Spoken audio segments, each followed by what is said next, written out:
Assalamualaikum warahmatullahi wabarakatuh. Ya, hari ini kita akan belajar tentang partikel. Nah, partikel ya.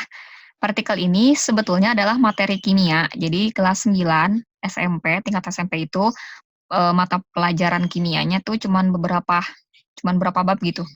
Dan salah satunya itu adalah partikel. Partikel ini adalah materi dasar kimia yang nanti akan kalian pelajari di SMA ya, kalau yang mau lanjut ke IPA. Jadi untuk dasar kimia banget itu, kita belajar dari partikel dulu, ya. Disimak baik-baik ya. Nah, kita masuk ke partikel penyusun materi. Maksudnya tuh apa? Maksudnya jadi di dalam materi partikel ini ada yang namanya materi. Materi itu apa sih? Materi itu adalah benda yang bisa kita lihat. Semua benda yang bisa kita lihat, semua yang kita lihat itu, baik benda maupun bukan, yang kita bisa lihat dan rasakan dan pegang itu namanya materi. Udara, pakaian, barang yang ada di sekitar kita, buku, dan apapun, rumah, apapun gitu. Itu adalah materi, gitu. Jadi, ilmu kimia ini benar-benar sangat berhubungan di sekitar kita ya. Kita tuh sangat ada, sangat berhubungan dengan kimia di kehidupan sehari-hari, karena materi itu adalah apa yang ada di sekitar kita sekarang, gitu. Ibu sedang memegang laptop, berarti laptop adalah materi, gitu. Nah, di materi ini ada partikel penyusunnya, ada yang menyusun materi ini. Yang menyusun materi itu adalah atom, molekul, dan ion, gitu. Kita lanjut ke slide selanjutnya. Nah, di sini yang pertama kita akan bahas satu persatu, ada atom. Dari semua eh, hal-hal di dunia ini pasti ada perdebatan ya, pasti ada pendapat yang berlainan. Nah, begitu pula dengan atom. Jadi atom itu walaupun unsur terkecil banget ya, kecil banget atom tuh dalam sebuah materi itu diperdebatkan juga gitu oleh ilmuwan-ilmuwan zaman dulu. Di sini ada beberapa teori yang akan Ibu bahas sedikit. Yang pertama ada teori Demokritus. Menurut Demokritus itu atom tidak bisa dibagi, atom tidak bisa dipotong, atom tidak bisa dibelah gitu. Jadi atom ya udah sekecil itu ya udah gitu, nggak bisa diapa-apain, nggak bisa dibagi-bagi, nggak bisa dipotong-potong gitu. Terus kalau menurut Dalton, atom adalah bagian terkecil. Atom tidak dapat diciptakan dan dimusnahkan. Atom terdiri kalau atomnya dari unsur yang sama, dia massa, sifat, dan ukurannya juga sama. Kalau atom dari unsur yang beda, berarti massa, sifat, dan ukurannya juga beda. Kemudian suatu senyawa merupakan hasil reaksi antara atom-atom unsur penyusunnya dengan perbandingan tertentu. Jadi ada senyawa, itu berarti senyawa itu adalah reaksi antara atom-atom unsur penyusunnya. Gitu. Jadi ini teori menurut Dalton. Ini menurut Dalton ada unsur X, misalnya atom unsur X, di sini juga ada atom unsur Y. Kemudian digabungkan, bereaksi menjadi molekul dari unsur X dan Y, menjadi molekul X dan Y. Gitu. Kemudian yang ketiga ada teori atom Thomson. Paling sederhana adalah Thomson, karena menurut Thomson itu, atom itu kayak roti kismis. Jadi ada suatu materi yang berbentuk bulat, terus di dalamnya itu terdapat muatan positif dan elektron yang bermuatan negatif gitu. Jadi eh, karena ada muatan positif dan negatif yang tersebar secara merata, maka mirip roti kismis gitu, menurut Thomson. Ini gambar untuk Thomson dan ini gambar untuk Dalton, ya seperti ini. Kemudian yang keempat ada teori atom Rutherford. Menurut Ernest Rutherford itu, kalau atom itu katanya di tengahnya itu ada inti yang sangat kecil, tapi dia punya muatannya positif. Jadi ada sebuah materi bulat gitu, di tengahnya itu ada inti atom. Nah, ini muatannya itu positif, begini kata Rutherford. Jadi kalau sering lihat lambang ini adalah lambang teori atom Rutherford gitu. Nah, terus di tengahnya ini, si inti atom ini ada massa. Jadi massa ini tuh terdapat pada inti atom. Kemudian sebagian besar ruangan atom merupakan ruang kosong, katanya gitu. Nah, ini gambar untuk Rutherford. Kemudian teori atom Niels Bohr. Terdiri atas inti atom bermuatan positif, inti atom muatannya positif sama ya kayak Rutherford. Ini ada muatan positif yang itu adalah inti atom dan dikelilingi oleh elektron-elektron bermuatan negatif. Tuh.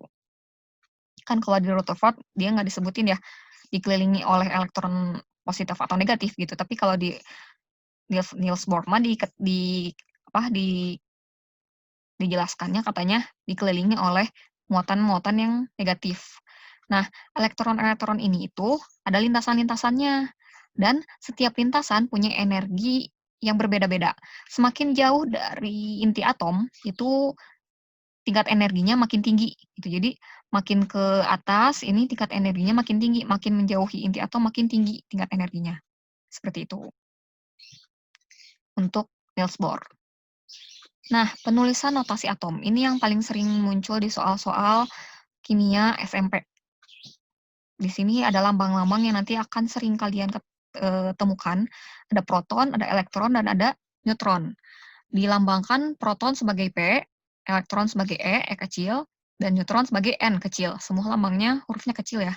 Dengan muatan-muatan sebagai berikut. Muatan proton plus 1, masanya satuan massa atom ya, maksudnya SMA itu. 1, penemunya Goldstein. Ada elektron, lambangnya E, muatannya 0, masanya 0, penemunya J.J. Thomson. Dan neutron, muatannya plus 1, dan masanya juga sama 1. Muatannya 1 dan masanya 1, penemunya J. Chadwick. Nah, di sini ada rumus ya, yang nanti akan kalian pakai, tapi biar nggak bingung, Ibu cuma jelasin atasnya aja ya. Nah, di sini nih ada simbol atom. Simbol atom tuh misalnya di sini ada X. X itu maksudnya adalah lambang atom atau unsur lambangnya. Untuk A ini maksudnya adalah nomor massa. Untuk Z, nomor atom. Jadi A nomor massa, Z nomor atom. Selanjutnya, nah nomor atom. Nomor atom tadi yang di bawah ya. Nomor atom menunjukkan jumlah proton suatu atom. Misalnya oksigen mempunyai nomor atom 8. Mempunyai nomor atom 8. Artinya bahwa atom oksigen mempunyai jumlah proton sebanyak 8. Jumlah proton dalam suatu atom selalu tetap, sehingga nomor atom dalam suatu atom juga tetap. Jadi, kalau misalnya dia nomor atomnya 8, berarti protonnya juga 8, gitu. Nomor atomnya yang di bawah ya. Nih, lihatin lagi. Nah, nomor atom yang di bawah ya. Tuh. Kemudian nomor massa yang di atas, yang lambangnya A. Merupakan jumlah proton dan neutron di dalam inti atom. Proton dan neutron sebagai partikel penyusun inti atom dinamakan juga nukleon. Nanti kita bahas langsung ke soal ya. Ini ada cara cara ngerjain soalnya. Nah, soalnya tuh kayak gini misalnya. Misalnya ada soalnya tentukan jumlah proton, jumlah elektron, dan neutron dari atom-atom berikut. Misalnya ada 12C. Tadi 12 itu apa? Yang di atas nomor massa.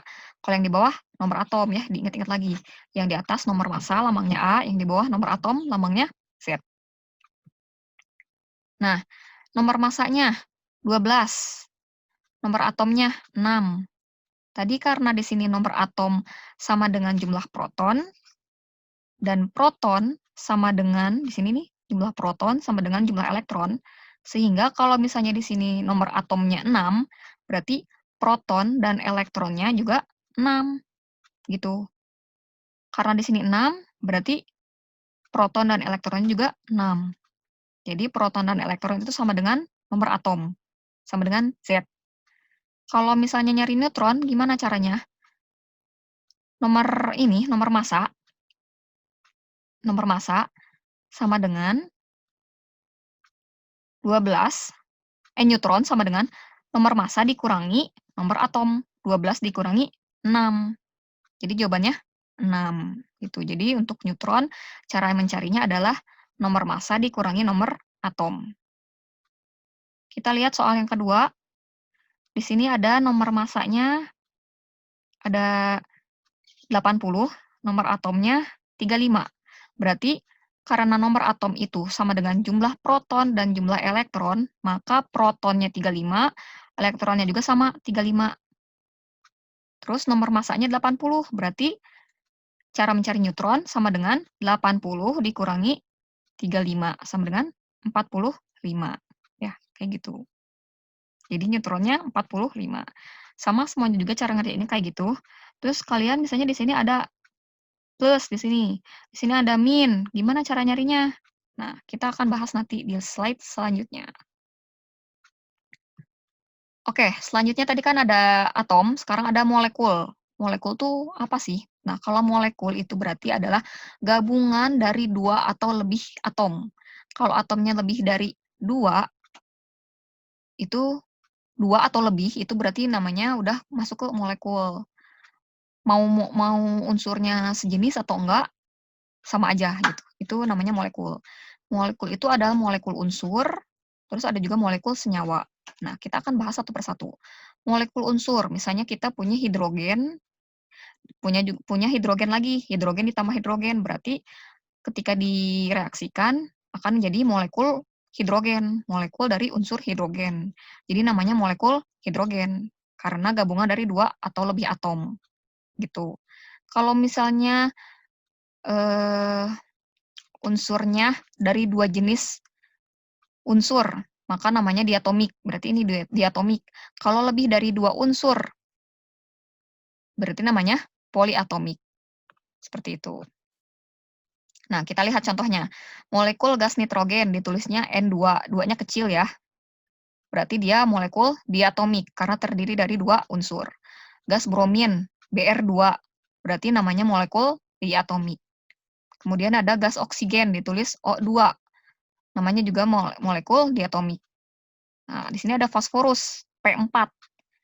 Namanya berarti molekul poliatomik karena terdiri lebih dari 2 unsur. Di sini juga ada belerang, S8, berarti namanya molekul poliatomik. Seperti itu ya cara pembacaannya. Nah, kemudian kan tadi ada molekul unsur, sekarang ada molekul senyawa. Kalau molekul senyawa itu molekul yang terbentuk dari atom-atom yang berbeda. Jadi atom-atomnya beda. Kalau tadi atom-atomnya masih sama-sama N, masih sama-sama Br, masih sama-sama O, masih sama-sama P, walaupun lebih dari 2 unsur. Nah, kalau ini molekul senyawa ini unsurnya udah beda-beda. Contohnya, misalnya di sini ada hidrogen, 2 unsur hidrogen direaksikan dengan satu unsur oksigen menjadi H2O, air. Air itu kan H2O ya rumusnya. H, hidrogennya ada 2, H2, dan O-nya 1, H2O. Jadi hidrogen dan oksigen jadi air. Lambangnya seperti ini, bentuk molekulnya seperti ini, molekul air. Nah, cara pembacaan rumus kimia itu seperti apa? Nah, ini cara pembacaannya, 2N, kalau 2-nya besar di depan, itu berarti ada 2 unsur atom, ada 2 unsurnya. Punya angkanya kecil di samping kanan, berarti kita ada molekul gitu, ada nah, di sini ada 2 NaCl, karena ini A dan unsur Cl, gitu. Gitu. Jadi karena 2 berarti molekul. Karena di sini ada 3 di depan ada molekul gitu. Berbeda dengan angka yang kecil di samping kanan ya. Kalau angka yang kecil kan itu biasa gitu. Ini zat. Nah, misalnya ya di sini dan 2. Nah, ini harusnya 2-nya kecil ya. Salah ini, salah ketik. Jadi misalnya di sini 20 masih terus 2 berarti ini H, S, dan O ya. Ada unsur H, unsur S, ada unsur O, sama aja. Di belakangnya ada angka 2, di depan itu ada 2 juga, berarti 2. Kemudian S, di depannya tadi ada angka 2, berarti S. Oh, punya 4 di sini nih. Ini 2 angka yang di depan. Angka O. Sebelah kiri ada 2 unsur, kemudian ada 3, biasanya unsur O. Pasti ini CO dipisah C karena yang unsur itu biasanya cuma satu huruf aja. Kalau cuma satu huruf aja, misalnya kalau C, S, H, kayak gitu. Nah, kalau misalnya ada kayak N sama A, biasanya huruf yang satunya terkecil. Jadi nggak ada unsur yang dua-duanya hurufnya besar. Satu unsur, tapi dua-duanya hurufnya besar nggak ada. Paling satu unsur itu, kalau misalnya ada 2 huruf, berarti dia terdiri dari huruf besar dan huruf kecil. Terdiri dari ini Cl juga terdiri dari huruf besar dan huruf kecil. Ya, kayak gitu. Jadi ini ada Na, ada C, dan ada O. Kayak gitu. Nah, lanjut ya. Kan tadi molekul, yang ketiga ini adalah ion. Kalau ion itu adalah atom juga sama, tapi dia punya muatan. Dan kadang-kadang muatannya juga bermuatan listrik gitu. Nah, contohnya di sini ion itu ada dua jenis, namanya anion dan kation. Nah, untuk anion itu artinya atom yang bermuatan negatif. Sementara kation itu atom yang bermuatan positif. Ya. Kenapa anion bermuatan negatif? Karena dia menangkap elektron. Dia nangkap elektron, jadi jumlah elektronnya bertambah. Jadi kebalikannya, kalau jumlah elektronnya bertambah, berarti dia muatannya negatif. Gitu. Ibaratkan manusia, misalnya dia berburu, nangkap sesuatu, berarti energinya berkurang kan. Nah, jadi si ion juga ini bermuatannya negatif. Ibaratnya gitulah, biar gak pusing ya. Misalnya di sini ada atom bromin, lambangnya Br. Dia menangkap satu elektron nih. Kalau misalnya ada tanda negatif, tapi nggak ada angka di depannya, kayak gini nih, berarti ini maksudnya adalah 1 ya. Jadi ini bromin menangkap 1 elektron, jadi Br min. Jadi muatannya negatif. Terus ada sulfur, nangkap 2 elektron. Dia jadi S2 min gitu. Tergantung dengan dia nangkap berapa elektron gitu. Nah, kemudian kation. Kalau kation bermuatan positif. Kenapa? Karena dia melepaskan elektron. Jadi jumlah elektronnya berkurang. Itu kebalikannya ya dari anion. Jika atom kalium melepas 1 elektron nih, atom kalium ini melepas 1 elektron, berarti dia akan membentuk ion bermuatan 1 positif. Nah, ini. Dia melepaskan nih. Kan ini kan lambangnya tanda panahnya keluar ya. Jadi dari satu unsur yang diketahui K keluar tanda panahnya, berarti ini melepaskan 1 elektron. Nih, kalau misalnya nggak ada angka, berarti ini maksudnya 1 ya, kalau cuma ada negatif doang atau positif doang. Nah, ini berarti dia melepaskan 1 elektron, sehingga dia bermuatan positif. Ini juga sama kan, nggak ada angkanya, maksudnya adalah 1, gitu. Gitu ya. Contoh soalnya, nih, tentukanlah jumlah proton, elektron, dan neutron pada ion fluor bermuatan negatif 1 berikut. Nah, misalnya kita punya ion atom untuk unsur fluor, F di sini lambangnya. Dia punya muatan negatif. Kita sebut 1 negatif ya, karena kalau yang artinya kalau ada negatif, walaupun nggak ada angka, berarti itu maksudnya 1 ya. Di sini dia punya nomor massa atau lambang A itu 19, ya kan? Terus punya nomor atom, dilambangkan sebagai Z itu 9. Gitu. Nah, terus dia diketahui juga muatannya ada negatif 1. Nah, tadi slide-slide sebelumnya kan Ibu sudah jelaskan kalau jumlah proton itu sama dengan jumlah elektron sama dengan apa? Nomor atom. Jadi nomor atom sama dengan proton sama dengan elektron. Jadi proton dan elektronnya 9 gitu. Tapi karena di sini ada negatif 1, ada ion, maka jumlah elektronnya berubah. Enggak 9, tapi dikurangi negatif 1. Gitu. 9 dikurangi negatif 1 jadinya 9 ditambah 1, 10 kan? Gitu. Karena masuk jadinya 10 gitu. Jadi biar ininya muatannya negatif, berarti langsung aja 9 ditambah 1. Kalau di sininya 2 berarti negatif 2 berarti 9 ditambah 2. Kalau di sini negatif 3 berarti 9 ditambah 3 gitu.